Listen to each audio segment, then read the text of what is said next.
நீயா நானா, இது இன்னைக்கு எல்லா மட்டத்திலயும் இருந்துகிட்டு வர்ற ஒரு கேள்வி. ஒரு சமயம் மனசுக்கும் வாக்குக்கும் இடையில கூட இந்த பிரச்சனை வந்துட்டு தான். அதாவது ரெண்டு பேருக்குள்ள யார் பெரியவங்க அப்படிங்கிற சண்டை. மனம்ங்கிறது நினைக்கிறது, வாக்குங்கிறது பேசுறது. வாக்கு தேவை தான் முதல்ல சண்டைக்கு வந்துதான் இந்த வாக்கு தேவதை. அதாவது எந்த தேவதையின் உதவியால வாக்கு பேசுதோ அதுதான் வாக்கு தேவதை. வாக்கு தேவதை மனசை பார்த்து சொல்லிச்சான், ஏன் மனசே, நீ எவ்வளவோ விஷயங்களை நினைக்கிற, உண்மைதான். நீ நினைக்கிறத வெளியில சொல்றது நான் தானே. நான் பேசாம இருந்துட்டா நீ நினைக்கிறது என்னங்கிறது வெளியில யாருக்குமே தெரிய போறது இல்ல. அதனால உன்னை பத்தி வெளியில தெரியறதுக்கே நான் தான் காரணம். அதனால நான் தான் பெரியவன் அப்படின்னு தான் வாக்கு தேவதை.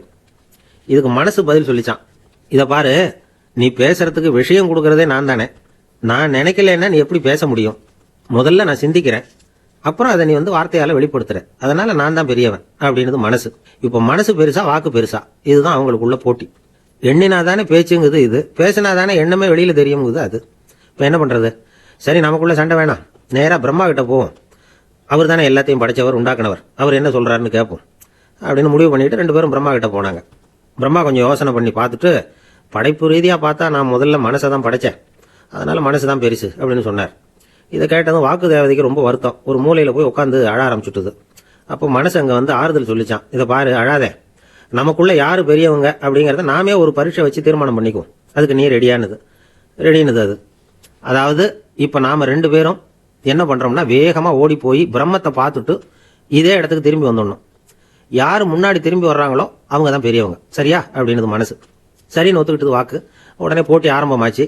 ரெண்டு பேரும் பிரம்மத்தை நோக்கி ஓட ஆரம்பிச்சிட்டாங்க. மனசு மனோவேகத்துல போச்சு. மனோவேகம்னா அது எவ்வளவு ஸ்பீடு தெரியுமா?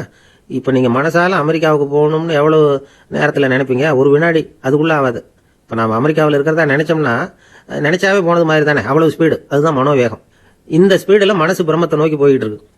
வாக்கு அவ்வளவு வேகத்துல போக முடியாது.